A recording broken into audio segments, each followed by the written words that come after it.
Hello दोस्तों, welcome to my channel latest learn pharmacy. हम पढ़ रहे हैं फार्माकोलॉजी की फर्स्ट यूनिट, जिसमें आज का जो हमारा टॉपिक होने वाला है उसका नाम क्या है, कार्डियक एरिथमिया। पिछली वीडियो में हमने एंटी एंजाइनल ड्रग के बारे में पढ़ लिया था। आज का वीडियो हमारा कार्डियक एरिथमिया के ऊपर है। तो इसके लिए अगर आपने हमारा फर्स्ट वीडियो जिसमें हमने हीमोडायनेमिक्स यानी इलेक्ट्रोफिजियोलॉजी ऑफ द हार्ट के बारे में बताया था, अगर आपने उसको नहीं देखा हुआ तो आप जाकर उसको देख लीजिए। अगर नहीं भी देखा है तो मैं आपको यहाँ पे समझाने वाला हूँ पूरे एक सीक्वेंस में।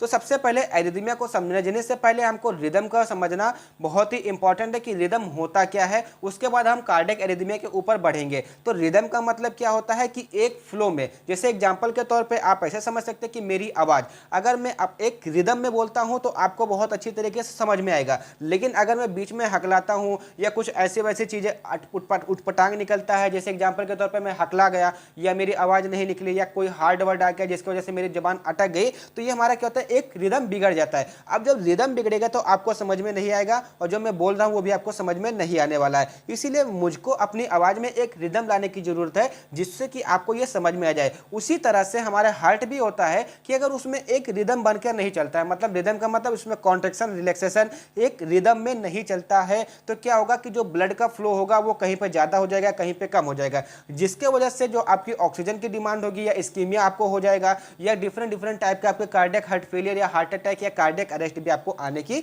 पूरी संभावना है। तो ये होता है हमारा कार्डियक एरिथमिया के मतलब आप समझिए। आप समझते हैं इसकी फिजियोलॉजी के बारे में कि होता क्या है कार्डियक एरिथमिया। तो जैसा कि आपने शुरुआत से ये चित्र आप देखते आ रहे हैं डायग्राम की, मैं इसी डायग्राम पे आपको समझाता आ रहा हूं। तो यहाँ पर इस सब की डिफरेंट ऑर्गन की बातें आप छोड़ दीजिए। यहाँ पर आपको केवल तीन चीजें रखना है, SA node, AB node, Purkinje fibre और बंडल ऑफ द हिस। बाकी आपको कुछ ध्यान में नहीं रखना है, बस इतना ही ध्यान रख लिए। तो चूंकि हम जानते हैं कि जो हमारा ये एसए नोड होता है जिसको आप सुपीरियर नोड के नाम से भी जानते हैं, ये आपका एक नेचुरल पेस मेकर होता है। नेचुरल पेस मेकर का मतलब क्या होता है, ऐसा पेस मेकर जो कि आपके हार्ट को कॉन्ट्रैक्ट करवाता है, रिलैक्स करवाता है, जिसकी वजह से आपके डिफरेंट आर्टरीज में, वेन्स में, डिफरेंट ऑर्गन्स में ब्लड का फ्लो होता है। दैट्स नोन एज पेस, मतलब प्रेशर बनाने का काम कौन करता है, सुपीरियर नोड करता है, एसए नोड करता है। अब यहां पर आप देख सकते हैं कि इसी सुपीरियर नोड की वजह से आपका जो लेफ्ट एट्रियम है यहां भी आपका कॉन्ट्रैक्शन होता है, जो कि हमने शुरुआत में देख लिया था। ठीक है, शुरुआत में इसकी इलेक्ट्रोफिजियोलॉजी देखी थी।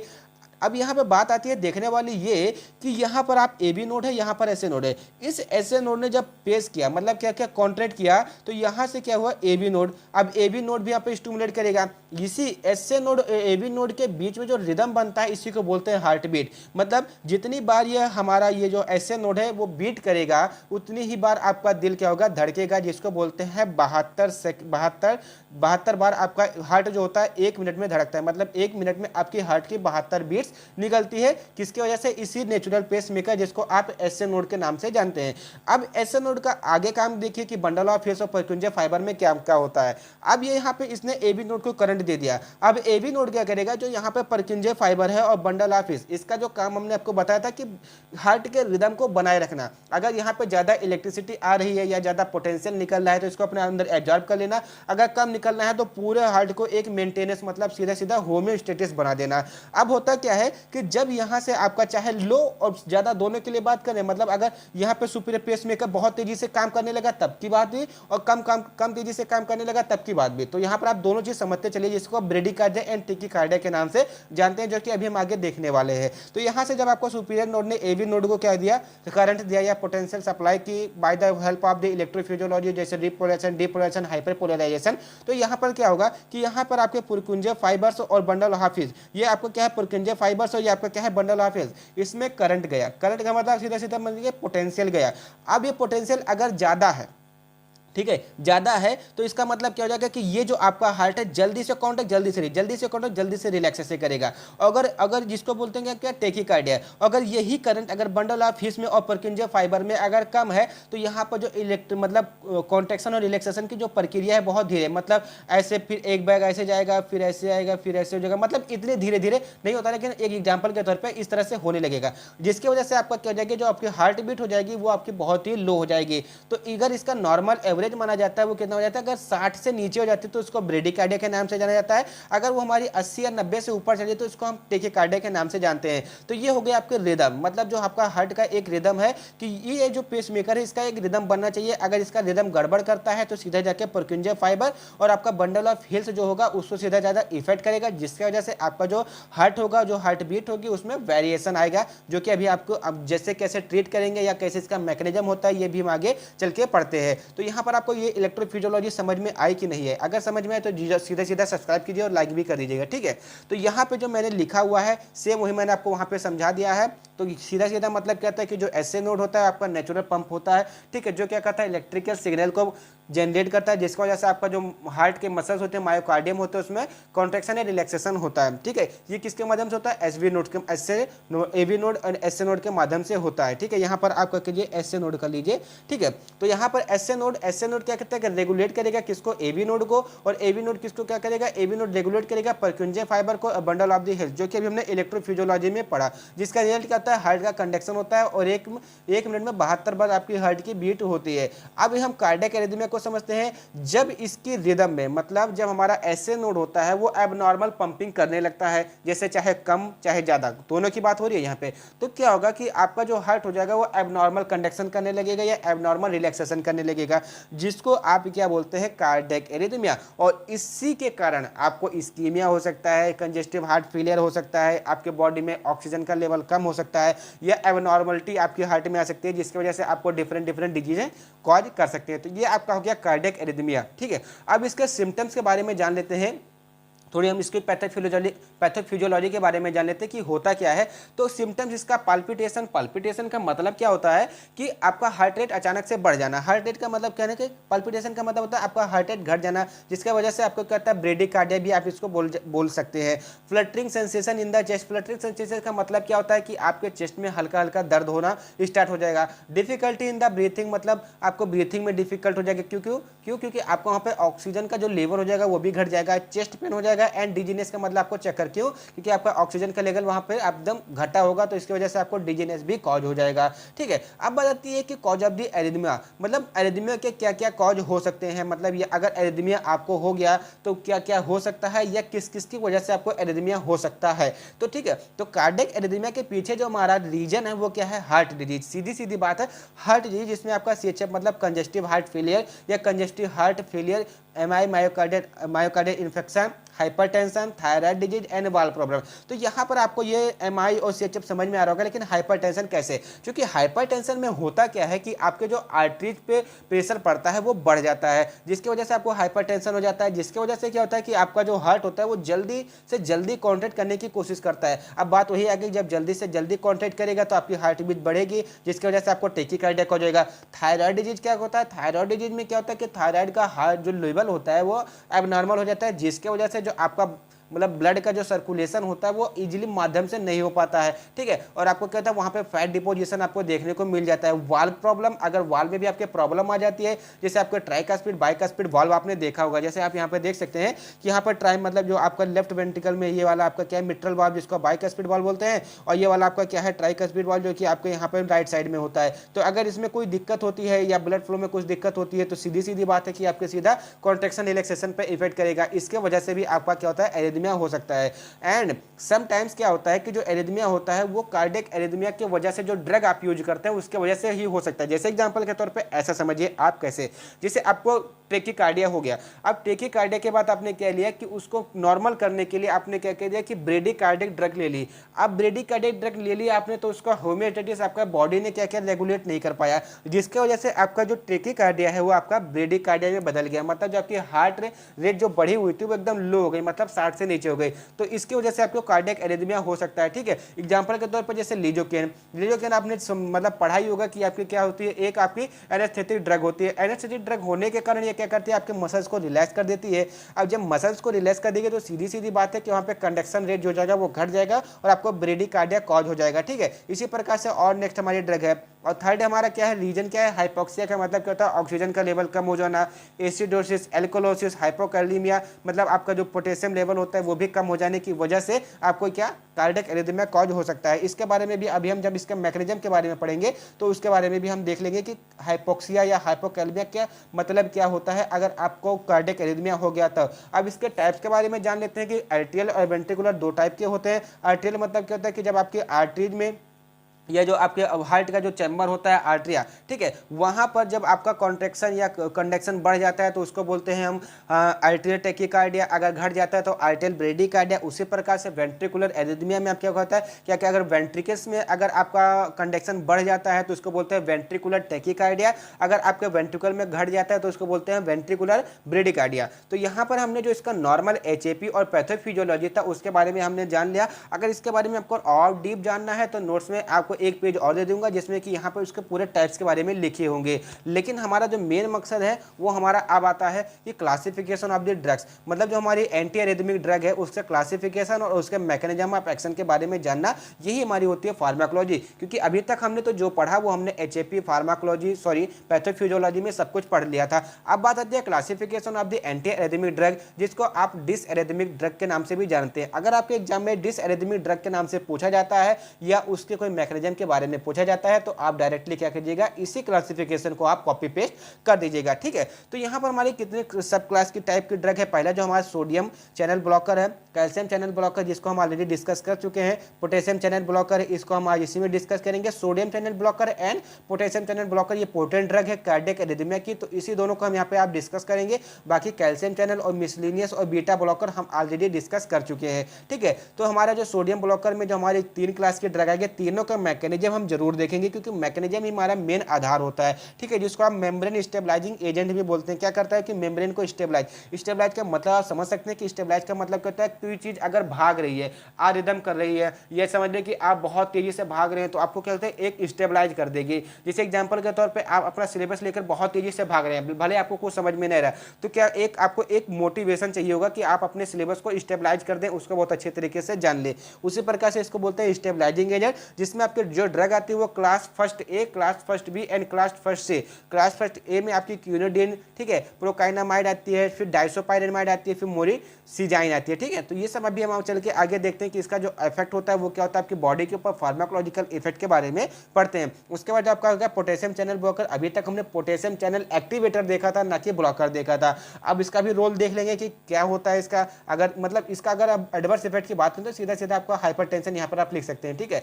इसमें आपकी जो मेन ड्रग आती है अमाइनोडायरोन आती है, ठीक है, ये आपकी एकदम मेन ड्रग है, इसी का मैकेनिज्म हम यहाँ पे पढ़ेंगे, ठीक है। बाकी इसके अगर डेरिवेटिव की बात करें तो इसमें आती है ब्रेटिलियम आती है, उसके बाद डोफिलिट्यूड आती है, उसके बाद इब्यूटिलीड आती है, ठीक है। तो ये सब हमारी पोटेशियम चैनल ब्लॉकर ड्रग होगी। मिसलिनियस ड्रग में आपके प्यूरिन न्यूक्लियोसाइड जिसमें एडेनोसिन, जो कि हम ऑलरेडी में 4th सेमेस्टर में डिस्कस कर चुके हैं, कार्डियक ग्लाइकोसाइड जिसमें डिजॉक्सिन आता है, जो कि ऑलरेडी हम सेकंड लेक्चर में डिस्कस कर चुके हैं। सिंपैथोमिमेटिक जिसमें आइसोपिरेनिलिक, जो कि आपका एक बीटा ब्लॉकर और हमने अल्फा ब्लॉकर के रूप में ऑलरेडी देखा हुआ है, ठीक है, सॉरी उसको एक्टिवेटर के रूप में देखा हुआ है। एंड एंटीकोलिनर्जिक जिसमें कि एट्रोपिन आता है, ठीक है। बीटा ब्लॉकर एट्रोपिन का दोनों का मैकेनिज्म सेम है, तो यहाँ पर हम इसके बारे में डिस्कस नहीं करेंगे। तो आगे आती है कि जो एंटी एरिथमिक ड्रग है उसके बारे में हमको पढ़ना है। तो सबसे पहले ये हमको जानना पड़ेगा कि एंटी एरिथमिक ड्रग होती क्या है।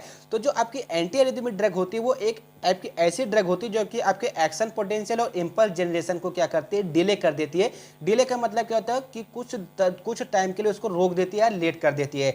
तो सबसे पहले हमको ये जानना पड़ेगा कि एक्शन पोटेंशियल होता क्या है, इंपल्स जनरेशन क्या होता है। तो जिसको हम ऑलरेडी फर्स्ट लेक्चर में मतलब कवर अप कर चुके थे, लेकिन यहाँ पर आप जान लीजिए कि होता क्या है। जैसे ये आपकी मेम्ब्रेन होती है, ठीक है, ये आप मान लीजिए कि आपकी मायोकार्डियम है, जैसे ये आपका कार्डियक है, ये आपका क्या है ईसीएफ है, ठीक है। अब होगा क्या कि जब अगर सोडियम आपका अंदर जाएगा, पोटेशियम आपका अंदर जाएगा, क्लोरीन आपका बाहर जाएगा, तो ये सब हमारी क्या होता है पोलराइजेशन, डीपोलराइजेशन, हाइपर पोलराइजेशन, जो कि आप ऑलरेडी पढ़ चुके हैं। तो क्या होता है कि यहाँ पर क्या होता है कि आयंस का एक्सचेंज होता है, जिसका वजह से क्या होता है इसमें कुछ पोटेंशियल जैसे पॉजिटिव चार्ज, नेगेटिव चार्ज यहाँ से बाहर निकलते हैं, जिसकी वजह से जैसे कि आप जानते हैं कि पॉजिटिव नेगेटिव चार्ज इलेक्ट्रिसिटी में भी होता है। अब जब पॉजिटिव नेगेटिव चार्ज का यहाँ पे मूवमेंट होगा या आपस में कंडक्शन होगा तो यहाँ पे कुछ ना कुछ मात्रा में इलेक्ट्रिसिटी होगी, चाहे वो -50 मिली वोल्ट में हो, चाहे यहाँ पर -70 मिली मिली वोल्ट में हो, चाहे प्लस 30 मिली वोल्ट में हो, ठीक है। तो यहाँ पे कुछ ना कुछ हमारा क्या हो जाएगा, यहाँ पर हमारी इलेक्ट्रिसिटी उत्पन्न होगी। अब जब यहाँ पर जो इलेक्ट्रिसिटी उत्पन्न होगी तो हमारा क्या काम हो जाएगा, वहाँ पे सीधा सीधा पेस मेकर का काम क्या था हमारा, कि इलेक्ट्रिसिटी को उत्पन्न करना, जिसकी वजह से हमारा वहाँ पे एक्शन पोटेंशियल या इंपल्स का जनरेशन हो पाए और हमारा वहाँ पे पेस बन सके, जिसकी वजह से आपका ब्लड फ्लो है जो आपके आर्टरीज में, वेन्स में वो हो सके, ठीक है। अब इसी को हमको थोड़ा सा डिले कर देना है। जब डिले हो जाएगा तो सीधी सीधी बात है कि हमारा जो हमारे ट्रेकीकार्ड हो जाएगा या बेडिकार्ड हो जाएगा वो हमारा ट्रीट हो जाएगा। तो जो सबसे पहला एजेंट है वो हमारा क्या है, सोडियम चैनल ब्लॉकर, जिसको मेम्ब्रेन स्टेबलाइजिंग एजेंट भी बोलते हैं। इसमें हमारी 3 क्लास की ड्रग है जो कि अभी हम आपको नॉर्मल वे में आपको आगे चल के समझाते हैं। तो सबसे पहले इसका जो जनरल मैकेनिज्म है उसके बारे में आप समझ लीजिए। तो जो हमारा सोडियम चैनल ब्लॉकर, जैसा कि नाम से ही हमारा सुनाई दे रहा है, ये क्या करते हैं कि सोडियम चैनल को ये ब्लॉक कर देंगे, ठीक है। अब जब सोडियम चैनल को ब्लॉक कर देंगे तो वहाँ पे ना सोडियम का हमारा एक्सचेंजर हो ही नहीं पाएगा, ना सोडियम अंदर जा पाएगा ना बाहर जा पाएगा, जिसके वजह से क्या हो जाएगा कि आपका सोडियम बाहर की बाहर मतलब ईसीएफ मतलब एक्स्ट्रा सेल्यूलर जंक्शन में रह जाएगा और आपको वहाँ पे कोई भी हार्ट कंडक्शन आपको देखने को नहीं मिलेगा। और पोटेशियम भी आपका इसी टाइप से जलता है, वो भी आगे हम चल के देखते हैं। तो अगर इसका हम नॉर्मल मैकेनिज्म के बारे में देखें तो ये आपका मान लीजिए आपका क्या है, एक सोडियम चैनल है, ठीक है। अब सोडियम चैनल आपका ओपन है तो सोडियम आपका ईसीएफ या मान लीजिए आपकी क्या एक्स्ट्रा सेल्यूलर जंक्शन है और ये आपका क्या है, मायोकार्डियल टिश्यू है। तो जब सोडियम आपका ईसीएफ से आकर के मायोकार्डियल जंक्शन पे आएगा तो क्या होगा, यहाँ पर रैपिड डिपोलराइजेशन होगा, जिसको आप बोलते हैं फेज 4। अब जो कि यहाँ से आपका प्लस आयन आएगा, यहाँ पे प्लस आयन बैठ जाएगा तो यहाँ पर मूवमेंट होगा किसका, आयंस का होगा, जिसकी वजह से आपको इलेक्ट्रिसिटी उत्पन्न होगी और इलेक्ट्रिसिटी उत्पन्न होने के कारण यहाँ पर इंपल्स जनरेशन हो जाएगा या एक्शन पोटेंशियल की प्रोसेस आपको देखने को मिलेगी, ठीक है। तो ये आपका क्या हो जाएगा, नॉर्मल आपका सोडियम चैनल का जो मैकेनिज्म होता है वो होता है। अब अगर हम इसी सोडियम चैनल को ब्लॉक कर दें इस टाइप से, तो क्या ये सोडियम आपका यहाँ क्रॉस करके यहाँ पे जो आपके मायोकार्डियम टिश्यू है क्या वहाँ पर आ पाएगा, नहीं आ पाएगा। ये सीधा क्या जगह बाहर ऐसी तरह से लौट जाएगा। ये मैंने आपको ज़्यादा दिखाया होगा कि आपको समझाने के लिए, लेकिन आपको बहुत सारे बुक में केवल ऐसे ही दिखा दिया जाता है, लेकिन ये यहाँ तक आता है फिर वहाँ से वापस चला जाता है। अब जिसकी वजह से जब यहाँ पे सोडियम आयन मतलब आयंस का चेंजेस होगा नहीं, एक्सचेंजेस होगा नहीं, मूवमेंट होगा ही नहीं, तो वहाँ पे किसी भी प्रकार का आपको डिपोलराइजेशन देखने को नहीं मिलेगा। डिपोलराइजेशन का मतलब कहता है पॉजिटिव चार्ज का ईसीएफ से आईसीएफ में आना, दैट्स कॉल्ड डिपोलराइजेशन। और ये डिलेड हो जाएगा तो यहाँ पर आपका जो एक्शन पोटेंशियल हो जाएगी वो भी डिलेड हो जाएगी। केवल क्योंकि यहाँ से केवल आपका जो पोटेशियम है वही आपका यहाँ से बाहर निकलने,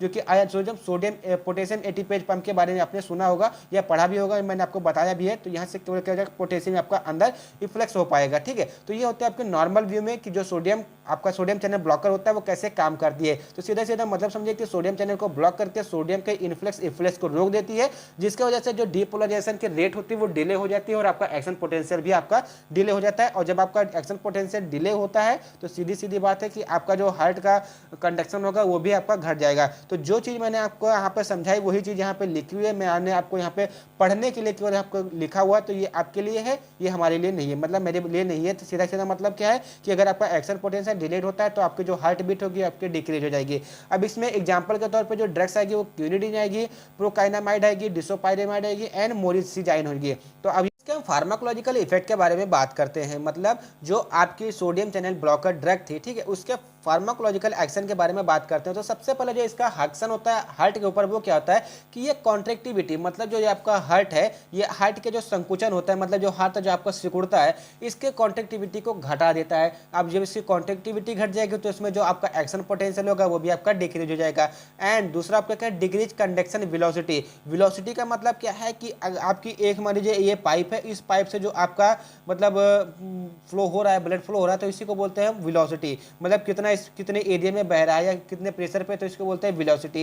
and decrease the pacemaker activity, और ये क्या करता है उसको थोड़ा सा रिलैक्स कर देगा, जिसकी वजह से पेस मेकर मतलब एक्शन पोटेंशियल को कम कर देगा, जिसकी वजह से पेस मेकर की एक्टिविटी भी आपके कम हो जाएगी। एंड डिक्रीज पोटेशियम इफ्लेक्स, और पोटेशियम के इफ्लेक्स मतलब आपके जो माइकोड्रियम में आती है जो पोटेशियम आती है उसको भी क्या कर देगा, ये इफ्लेक्स कर देगा। एंड नेगेटिव आइनोट्रॉपिक इफेक्ट भी शो करती है, जो कि हमने फर्स्ट यूनिट में पढ़ लिया था कि पॉजिटिव आइनोट्रॉपिक इफेक्ट है, नेगेटिव आइनोट्रॉपिक इफेक्ट होता क्या है, ठीक है। और ब्लड प्रेशर मतलब आपके ब्लड प्रेशर पे क्या इफेक्ट करेगा। अब जाहिर सी बात है कि वहाँ पे जब सोडियम का इफ्लेक्स ही रुक जाएगा तो वहाँ पे जो आपकी आर्टरी जाएगी वो रिलैक्स हो जाएगी। अब जब रिलैक्स हो जाएगी तो सीधी बात है कि आपका जो ब्लड प्रेशर हो जाएगा वो भी आपका डिक्रीज मतलब हाइपोटेंशन की कंडीशन आपको देखने को मिलेगी। अब हमारा आता है सीएनएस के ऊपर, मतलब जो सेंट्रल नर्वस सिस्टम के ऊपर, इसका क्या इफेक्ट होगा। अगर आप कोनिडीन की हाई डोज देते हो सिंकोनिज्म हो जाएगा। सिंकोनिज्म का मतलब क्या होता है, हेड एक हो गया, डिलूरियम वर्टिगो हो गया, रिंगिंग इन द ईयर्स, मतलब आपके कान में मतलब आवाज़ सुनाई देगी, विजुअल डैमेज आपको सही से दिखाई नहीं देगा। ये आपका क्या हो जाएगा, इस सिंकोनिज्म सिंड्रोम के नाम से भी इसको जाना जाता है। उसके बाद स्केलेटल मसल्स में क्या होगा, ये रिलैक्सेशन कर देगा, जिसकी वजह से आपका जो मूवमेंट होगा वो भी अच्छी तरीके से नहीं हो पाएगा और आपकी हो जाएगा थोड़ी सी रिलैक्स बॉडी चली जाएगी।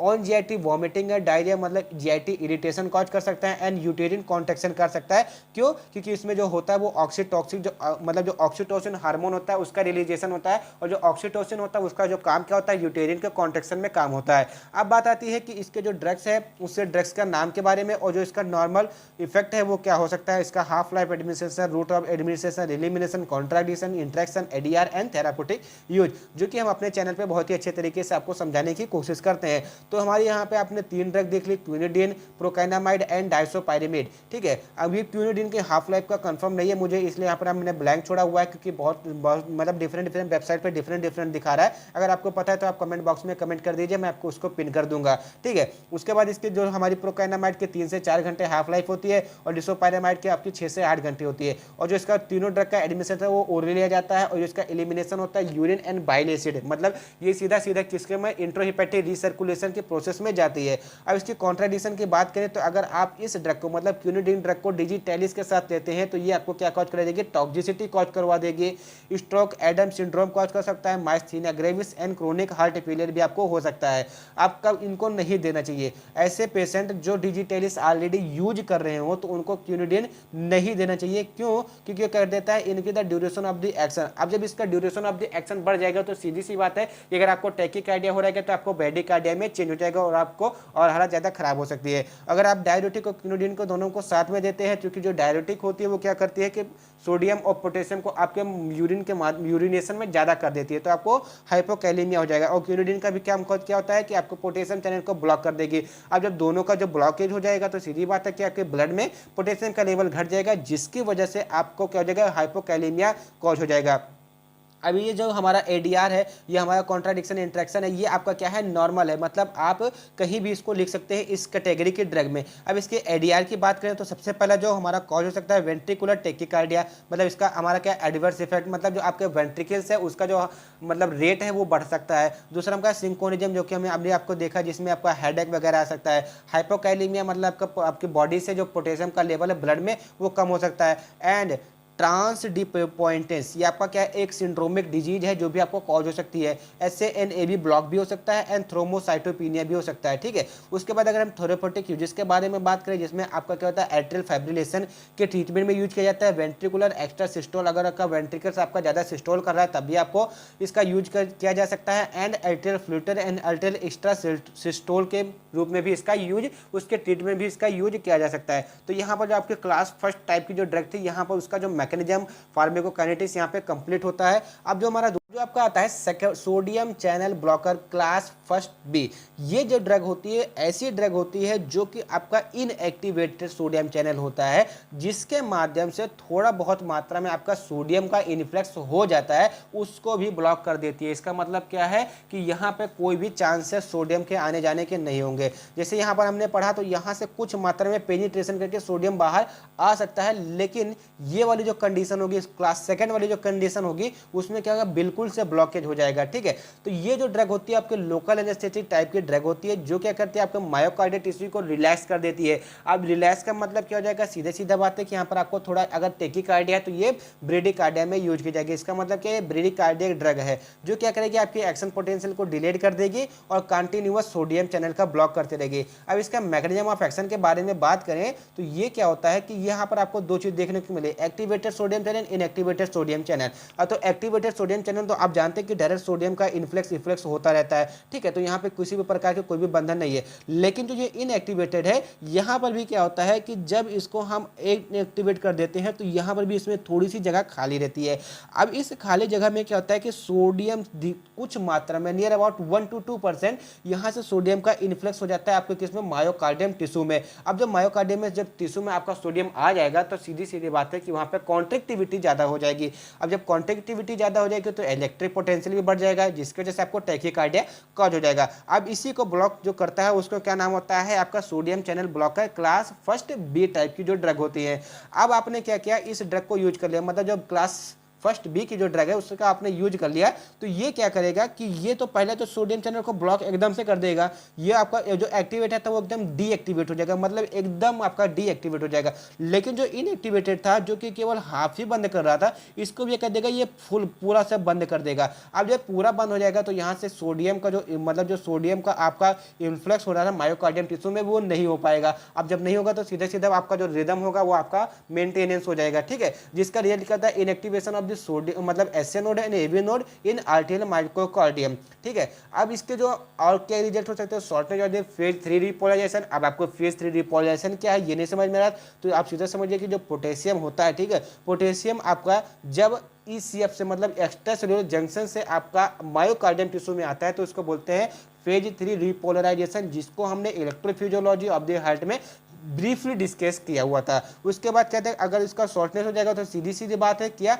जब इसका शॉर्टेज होगा तो आपको वहाँ पे इलेक्ट्रिक पोटेंशियल भी क्या हो जाएगी, डिलेट हो जाएगी। Prolong the phase 4 depolarization. अब जब आपकी फेज 4 डिपो, इसीलिए मैंने आपको बताया कि फर्स्ट वीडियो आप जाके पहले देख लीजिए। अगर आपका जो फेज 4 डिपोलराइजेशन है अगर वो प्रोलॉन्ग चला गया तो फेज फर्स्ट आने में थोड़ा टाइम लगेगा। अब फेज फर्स्ट आएगा तभी आपका एक्शन पोटेंशियल देखने को मिलेगा। अब यहाँ पे क्या, अगर उसने फेज 4 को भी क्या कहते हैं डिले कर दिया, प्रोलॉन्ग कर दिया, तो सीधी सीधी बात है कि वहाँ पर उसको ज़्यादा गैप मिल जाएगा for the recovery of the myocardium tissue. अब इसमें क्या हो जाएगा, आपका एक्शन पोटेंशियल डिक्रीज हो जाएगा और जो आपकी एरिथमिक कंडीशन हो जाएगी वो भी आपकी ट्रीट हो जाएगी, ठीक है। तो ये आपका हो गया ड्रग के बारे में कि इसका जो मैकेनिज्म ऑफ एक्शन होता है कैसे होता है। अब बात आती है कि इसके जो ड्रग्स आती है उसके फार्माकोकाइनेटिक्स के बारे में। तो इसमें जो ड्रग आती है वो दो होती है, एक लिडोकेन जिसको आप लिंजोकेन के नाम से भी जानते हैं, दूसरी आती है मैक्सिलेक्टिन आती है, ठीक है। और जो हमारे लिडोकेन होता है उसका जो हाफ लाइफ होता है 2 घंटे होता है और जो मैक्सिलेक्टिन आती है वो 9 से 12 घंटा होता है।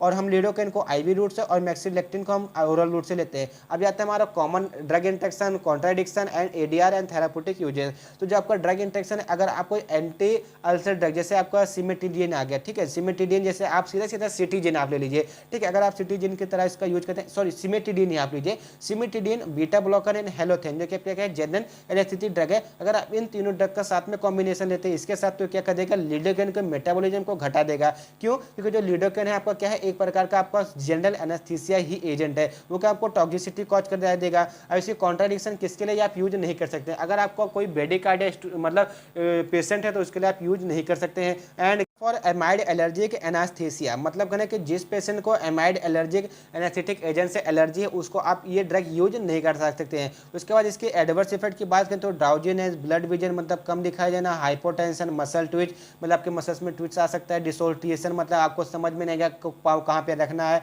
स्लर्ड स्पीच मतलब हकला के बोलेंगे, नॉजिया हो जाएगी, वॉमिटिंग एंड थ्रोम्बोसाइटोपिनिया हो जाएगी, ठीक है। थ्रोम्बोसाइटोपिनिया आपके क्या है, जब आप आगे पढ़ेंगे लिपिडेमिक ड्रग के बारे में, लिपिडीमिया के बारे में, तब आपको थ्रोम्बोसाइटोपिनिया समझ में आएगा, जो कि हमारा नेक्स्ट लेक्चर उसी के ऊपर होने वाला है। और उसके थेराप्यूटिक यूजेस के बारे में बात करें तो arrhythmia, premature ventricular tachycardia, digitalis induced ventricular arrhythmia मतलब जो डिजिटलिस के कारण आपको एरिथमिया हो जाता है उसके ट्रीटमेंट में वेंट्रिकुलर टेकिकार्डिया मतलब आपके वेंट्रिकल्स में टेकिकार्डिया है उसके ट्रीटमेंट में इसका यूज किया जाता है। अब बात आती है सोडियम चैनल ब्लॉकर फर्स्ट सी की, जो इसका मैकेनिज्म होता है सेम आपका किसी का फर्स्ट बी की तरह होता है, बस इसमें क्या होता है कि ये क्या करता है, पोटेशियम चैनल को भी ब्लॉक करता है। और जब पोटेशियम चैनल आपका ब्लॉक कर जाएगा तो आपकी फेज 0 डिपोलराइजेशन कंडीशन होती है, जिसमें सोडियम क्या होता है मायोकार्डियम टिश्यू में इन्फ्लक्स करता है, जिसकी वजह से कॉन्ट्रैक्टिविटी होती है वो यहाँ पर क्या हो जाएगी, कम हो जाएगी। अब जब सोडियम अंदर जा ही नहीं पाएगा तो जहाँ पर आपकी कॉन्ट्रैक्टिविटी भी घट जाएगी। अब इसमें जो ड्रग्स आती है उसमें आपके होता है फ्लेसिनामाइड आती है, ठीक है, फ्लेकेनामाइड आती है,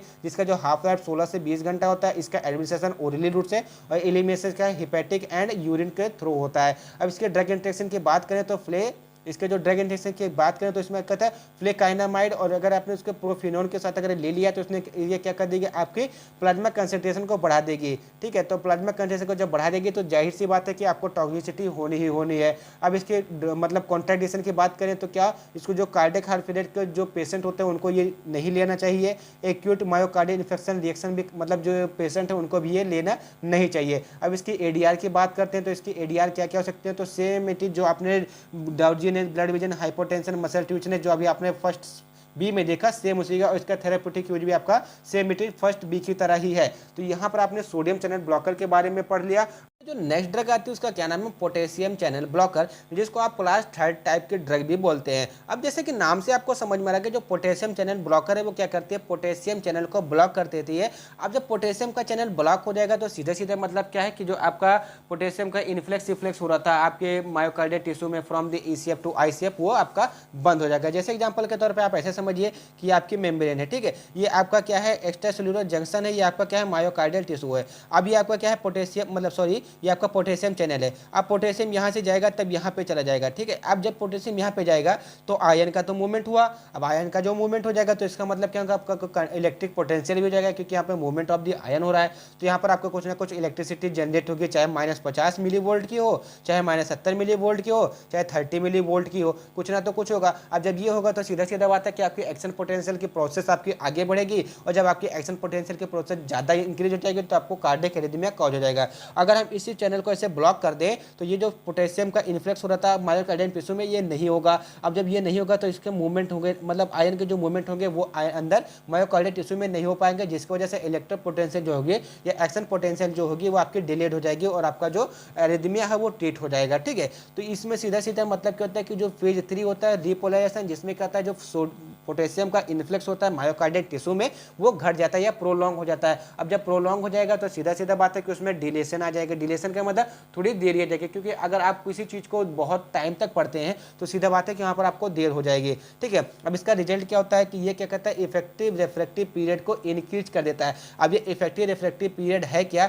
ये period of the time that a new action potential can not be initiated. तो अगर आपको इफेक्टिव रिफ्रैक्टिव पीरियड के बारे में जानना है तो आप ऐसे समझ सकते हैं कि जो एक्शन पोटेंशियल का जो पीरियड होता है उसको कंटिन्यूअस लेकर चलना, कितने टाइम पर आएगा कितने टाइम पर नहीं आएगा, तो इसी को बोलते हैं इफेक्टिव रिफ्रैक्टिव पीरियड। इसी को क्या इंक्रीज किया जाता है, जिसकी वजह से इसका डिटर्मिनेशन नहीं हो पाता है। दूसरी बात आती है इंक्रीज द एपीडी। एपीडी का मतलब क्या होता है, action potential duration. Action potential duration होता है उसको प्रोलॉन्ग कर देता है। अब जब प्रोलॉन्ग कर देगा तो इसमें डिलेशन आ जाएगा, डिलेशन आ जाएगा तो आपकी एक्शन पोटेंशियल डिले हो जाएगी और आपका जो कार्डियक एरिथमिया वो भी आपका ट्रीट हो जाएगा। अब इसके मैकेनिज्म ऑफ एक्शन की बात करें तो ये चीज़ हमने इलेक्ट्रोफिजियोलॉजी में बहुत ही अच्छे तरीके से समझी थी। यहाँ पे केवल आपको नॉर्मल ओवरव्यू के बारे में आपको बता रहा हूँ। जैसे यहाँ पर आप देख सकते हैं फेज फर्स्ट में क्या हो रहा था कि सोडियम आपका मायोकार्डियल टिश्यू में जा रहा था। आपका फेज सेकंड में क्या था कि जो आपका पोटेशियम था वो भी आपके मायोकार्डियल टिश्यू में जा रहा था। फेज 3 में जिसको आप फेज 2 के नाम से जानते हैं उसमें आपका कैल्शियम जो था आपके मायोकार्डियल टिश्यू में आ रहा था। और आपका फेज 3 जिसको आपका फोर्थ स्टेज था उसमें क्या हो रहा था कि आपका जो रिपोलराइजेशन हो रहा था, मतलब यहाँ पर आपका पोटेशियम था या जो आपका कैल्शियम था और जो आपका वहाँ पे सोडियम था वो सारे आपके मायोकार्डियल टिश्यू में जाए, जिसकी वजह से कॉन्ट्रैक्शन और रिलैक्सेशन हो रहा था। अब ये क्या होता है, इसमें जो मेन ड्रग आती है आपके एमाइड्रेरोन आती है। एमाइड्रेरोन क्या करती है कि इस वाले जो फेज 3 फेज होता है जिसमें क्या होता है पोटेशियम का इन्फ्लेक्स होता है उसको रोक देती है, इसको ब्लॉक कर देती है और पर आयन का मूवमेंट होता है अंदर की तरफ से वो नहीं हो पाएगा। अब जब आयन का मूवमेंट नहीं होगा तो सीधी सी बात है कि वहाँ पे कॉन्ट्रैक्शन रिलैक्सेशन नहीं होगा और आपका जो एरिथमिया होगा वो आपका ट्रीट हो जाएगा। और इसका जो मैकेनिज्म सिंपल क्या है कि पोटेशियम रिपोलराइजेशन को ये क्या ब्लॉक कर देता है और ये आपको क्या हो जाएगा, ट्रीट हो जाता है, ठीक है। तो यही नॉर्मल व्यू होता है आपका किसका, पोटेशियम चैनल ब्लॉकर का, जिसको आप क्लास थर्ड के नाम से भी जानते हैं। अब इसके में मतलब जो मैकेनिज्म ऑफ एक्शन है सीधा सीधा यहाँ पे लिखा हो क्या क्या करता है, तो सिंपल सी बात है कि यहाँ तक आपने समझ लिया है। अब दूसरी बात आती है कि ये सोडियम चैनल और बीटा ब्लॉकर या beta adenine receptor and calcium channel को ये ब्लॉक करता है। अब जब कैल्शियम का काम क्या होता है, कॉन्ट्रैक्शन कराना, कॉन्ट्रैक्शन रुक जाएगा। सोडियम का काम होता है कॉन्ट्रैक्शन करना, वो भी रुक जाएगा। और बीटा एडेनिन रिसेप्टर जो होता है वो आपका सिम्पैथोमिमेटिक, जिसकी वजह से आपको हाइपर या फाइट एंड फ्लाइट की कंडीशन आ जाती है, जिसकी वजह से आपका कॉन्ट्रैक्शन होता है मसल्स में, वो भी आपका यहाँ पे रुक जाएगा। तो तीनों का एक ही काम क्या हो रहा है कि रिलैक्स करना। अब जब रिलैक्स हो जाएगा तो सीधी बात है कि आपका वहाँ पे एक्शन पोटेंशियल डिले हो जाएगा और आपकी हार्ट बीट जो बढ़ी रहेगी वो नॉर्मल हो जाएगी, ठीक है। ये आपका हो जाएगा नेगेटिव आइनोट्रोपिक इफेक्ट के अंतर्गत है, जिसमें क्या होता है आपकी हार्ट रेट आपकी डिक्रीज हो जाती है। अब इसके फार्माकोलॉजिकल एक्शन की बात करें तो जैसे अभी आपने देखा कि कहता है sodium channel, beta receptor, potassium channel and calcium channel को ये ब्लॉक कर देते हैं। मेनली ये क्या कहते हैं पोटेशियम चैनल को ब्लॉक करते हैं और इसके अगर हाइट हो जाते हैं आपको डिप्रेशन एंड हाइपोटेंशन भी कॉज हो सकता है। अब बात आती है कि जो हमने ड्रग पढ़ी उस ड्रग के फार्माकोकाइनेटिक्स के बारे में, तो जबकि ड्रग है इसमें आपकी एमाइनोड्रेनोन आ गया जिसका हाफ लाइफ 3 से 8 हफ्ते होता है। इसका मतलब क्या है कि इसका जो ये जो ड्रग दी जाती है बहुत ही नियमित अंतराल पर दी जाती है, डॉक्टर इसको बहुत ही कम प्रिस्क्राइब करते होंगे। और इसकी जो route of drug administration oral route होती है ना, आईवी रूट होता है, इसका जो एलिमिनेशन होता है वो लीवर के द्वारा होता है। उसके बाद नेक्स्ट ड्रग आती है उसके कहते हैं ब्रेटिलियम आती है, जिसका जो हाफ लाइफ होता है 6 से 10 घंटे होता है और इसका जो रूट ऑफ एडमिनिस्ट्रेशन वो भी आईवी होता है, और एलिमिनेशन यूरिन होता है। उसके बाद नेक्स्ट जगह है डोफिटिलाइड होती है, जिसका जो हाफ लाइफ होता है 10 घंटे होता है, और रूट ऑफ एडमिनिस्ट्रेशन इसका ओरल होता है, और एलिमिनेशन रूट इसका कहता है यूरिन एंड हेपेटिक दोनों होता है। एंड इबुटिडाइड होता है, जिसका हाफ लाइफ 6 घंटा होता है, आईवी इन्फ्यूजन के द्वारा दिया जाता है, और इसका जो यूरिनेशन के माध्यम से इसका एलिमिनेटर हो जाता है, मतलब बाहर की तरफ निकलती है। अब बात करते हैं ड्रग इंट्रैक्शन एंड कॉन्ट्राडिकेशन के बारे में। तो अगर इमाइनोड्रेनोन का डिजिटेलिस के साथ यूज करते हैं तो प्लाज्मा कंसंट्रेशन बढ़ा देगी, जिसकी वजह से आपको टॉक्सिसिटी कॉज हो जाएगी। एंड किसके लिए नहीं है, ये ब्रेडिकार्डियक पेशेंट के लिए नहीं होता है, और जिसका हाइपर या हाइपोथायरॉइडिज्म है, जो मतलब थायराइड डिजीज से ग्रसित है, उनके लिए भी ये ड्रग नहीं है। उसके बाद इसके एडीआर की बात करें तो myocardial depression, nausea, vomiting, pulmonary fibrolysis, dizziness, ataxia, neuropathy, जिसमें आपको क्या होता है, जो न्यूरॉन्स होती है वो आपके डैमेज हो जाती है, हाइपर एंड हाइपोथायरॉइडिज्म है, हाइपोटेंशन के पेशेंट को ये नहीं दिया जा सकता है। उसके थेराप्यूटिक यूज का atrial Flutter, atrial fibrillation and ventricular tachycardia fibrillation में इसका यूज किया जाता है उसके ट्रीटमेंट में। तो आई होप आपको वीडियो पूरा समझ में, अगर वीडियो आपको समझ आए तो वीडियो को लाइक कीजिए, चैनल को सब्सक्राइब कीजिए, एंड कमेंट करके हमको जरूर बताइए कि आपको वीडियो कैसा लगा। Thank you for watching the video from the latest learn pharmacy.